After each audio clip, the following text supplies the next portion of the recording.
సొంత ఆలోచనలు కలిగించే నష్టము, నీకు కలిగిన ఆలోచనలు నాకు లాభమాయను.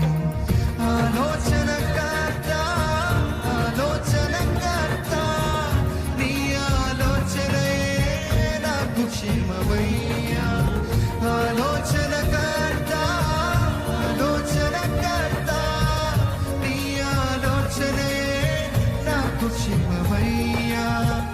నీ ఆలోచనే నాకు క్షేమమయ్యా. నీ ప్రేమే చూపకపోతే నేనేమైపోతునో, నీ కృపయే లేకపోతే నాకు ఊపిరి లేదయ్యా. నీ ప్రేమే చూపకపోతే నేనేమైపోతునో, కృపయే లేకపోతే నాకు ఊపిరి లేదయ్యా. చెప్తారా? నీ ప్రేమే చూపకపోతే నేనేమైపోతునో, కృపయే లేకపోతే నాకు ఊపిరి లేదయ్యా. కరుణ గల